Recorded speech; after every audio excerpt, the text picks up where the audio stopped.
ഇപ്പോൾ നമുക്കൊരു equilateral triangle ഉണ്ട്. ട്രയാങ്കിളിന്റെ ഇന്ററിൽ ഒരു പോയിന്റ് ഉണ്ട് O, സെൻട്രലല്ല, എവിടെ ഒരു പോയിന്റ് ഉണ്ട്.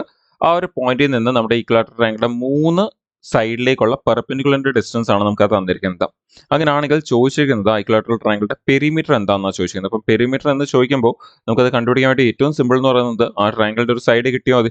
നമ്മുടെ ഇക്വലാറ്ററൽ ട്രയാങ്കിൾ ആയതുകൊണ്ട് തന്നെ 3 സൈഡും ഈക്വൽ ആയതുകൊണ്ട് നമുക്ക് ഒരു സൈഡ് കിട്ടിയാൽ ഇൻറ്റു 3 ചെയ്താൽ തന്നെ നമുക്ക് എന്ത് കിട്ടും, ആ ഒരു ഇക്വലാറ്ററൽ ട്രയാങ്കിളിന്റെ പെരിമീറ്റർ കിട്ടും. അപ്പോൾ നമുക്ക് ഇങ്ങനെയൊക്കെ ക്വസ്റ്റ്യൻ വരുമ്പോൾ നമ്മൾ എപ്പോഴും ഫോക്കസ് ചെയ്യേണ്ട പെരിമീറ്റർ അല്ല, നമ്മൾ ജസ്റ്റ് സൈഡ് ഫോക്കസ് ചെയ്താൽ നമുക്ക് ഓട്ടോമാറ്റിക്കലി പെരിമീറ്റർ കിട്ടും. സോ അങ്ങനെയാണെങ്കിൽ നമുക്ക് ഈ ക്വസ്റ്റ്യൻ ഒന്ന് അപ്രോച്ച് ചെയ്യാം. അപ്പോൾ നമുക്കവിടെ പറയുന്നത് ഒരു ഇക്വലാറ്ററൽ ട്രയാങ്കിൾ ഉണ്ട്. ആ ഒരു ഇക്വലാറ്ററൽ ട്രയാങ്കിളിന്റെ നടുക്ക് എവിടെ ഒരു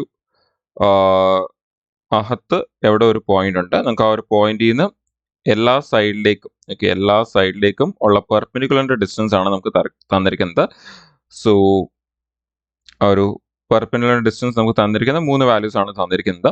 ഇനി നമുക്ക് ഇക്വലാറ്ററൽ ട്രയാങ്കിൾ ആണ് തന്നെ നമുക്ക് എല്ലാ സൈഡിനെയും നമ്മൾ A എന്ന് കൺസിഡർ ചെയ്യാം. സോ A എന്ന് കൺസിഡർ ചെയ്യുമ്പോഴത്തേക്ക് നമുക്ക് ഇക്വലാറ്ററൽ ട്രയാങ്കിൾ ആണ് 3 സൈഡും ഈക്വൽ ആയിരിക്കും. ഇനി നമുക്കിത് വളരെ പെട്ടെന്ന് സോൾവ് ചെയ്യാൻ വേണ്ടി നമുക്ക് ചെയ്യാൻ പറ്റുന്ന ഒരു കാര്യം, നമുക്ക് ഇവിടെ ഈ പോയിന്റ് O എന്ന് പറയുന്ന ഈ ഒരു പോയിന്റിനെ നമ്മൾ എല്ലാ വേർട്ടക്സുമായിട്ട് ഒന്ന് കണക്ട് ചെയ്യുകയാണെങ്കിൽ, നിങ്ങൾക്ക് ആ ട്രയാങ്കിളുടെ എല്ലാത്തിൻ്റെയും വേർട്ടക്സുമായിട്ട് ആ പോയിന്റ് ഒന്ന് കണക്ട് ചെയ്യുകയാണെങ്കിൽ നമുക്ക് അവിടെ ഒരു 3 ട്രയാങ്കിൾസ് ഫോം ആവും.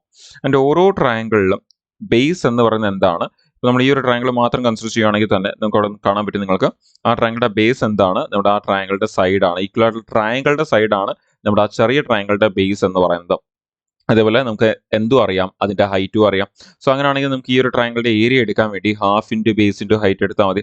അതേപോലെ ഓരോ ചെറിയ സ്മോളർ ട്രയാങ്കിൾസ് അവിടെ ഫോം ചെയ്തിരിക്കുന്ന ഓരോ സ്മോളർ ട്രയാങ്കിളിന്റെയും സൈഡ് അല്ലെങ്കിൽ നമ്മുടെ ബേസ് എന്ന് പറയുന്നത് നമ്മുടെ ഈ ഇക്വലാറ്ററൽ ട്രയാങ്കിളിന്റെ സൈഡും അതുപോലെ ഹൈറ്റ് എന്ന് പറയുന്നത് ഓൾറെഡി ഗിവണുമാണ്. അങ്ങനെയാണെങ്കിൽ നമുക്ക് ഇവിടുത്തെ ഏരിയ ഒന്ന് എടുക്കുകയാണെങ്കിൽ നമുക്കിവിടെ ഓരോന്നും half into base into height എന്നുള്ള കൺസെപ്റ്റ് എടുക്കാം. സോ ഹാഫ് ഇൻറ്റു ബേസ് എന്ന് പറയുന്ന എല്ലാ സ്മോളർ ട്രയാങ്കിൾസിന്റെയും ബേസ് എന്ത് തന്നെയാണ്, നമ്മുടെ ഇക്വലാറ്ററൽ ട്രയാങ്കിളുടെ സൈഡ് തന്നെയാണ്. സോ ഹാഫ് ഇൻറ്റു ആ ബേസ് എന്നുള്ളത് A ഇൻറ്റു ഹൈറ്റ് എല്ലാം നമുക്ക് ഒരുമിച്ച് എടുക്കാം. സോ അങ്ങനെയാണെങ്കിൽ √3യും അടുത്ത ട്രയാങ്കിളുടെ 2√3യും അതുപോലെ അടുത്ത ട്രയാങ്കിളുടെ 5√3യും.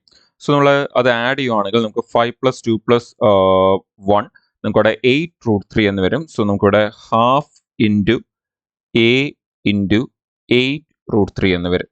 സോ നമുക്ക് ഇവിടുന്ന് 2ഉം 8ഉം ക്യാൻസൽ ചെയ്യുമ്പോൾ നമുക്ക് ഇവിടെ 4 എന്ന് വരും. ഇനി നമുക്ക് ഇക്വലാറ്ററൽ ട്രയാങ്കിളുടെ ഏരിയ എന്നാണ് പറയുന്നത്. ഇക്വലാറ്ററൽ ട്രയാങ്കിളുടെ ഏരിയ എന്ന് പറയുന്നത് നിങ്ങൾക്ക് എല്ലാവർക്കും അറിയാം, √3/4 A² ആണ് അതെന്ന് പറയുന്നത്. സോ അങ്ങനെയാണെങ്കിൽ നമ്മൾ ഇവിടുന്ന് ഈ ഒരു √3യും ഈ √3യും ക്യാൻസൽ ആകും. നമുക്ക് ഇവിടുന്ന് A² ഈ Aയും ക്യാൻസൽ ചെയ്യാം. അങ്ങനെയാണെങ്കിൽ നമുക്ക് ഇവിടുത്തെ ഈ 4 ഇങ്ങോട്ടേക്ക് മൾട്ടിപ്ലൈ ആവുകയാണെങ്കിൽ നമുക്ക് Aയുടെ വാല്യൂ 4 × 4 നമുക്ക് 16 എന്ന് കിട്ടും.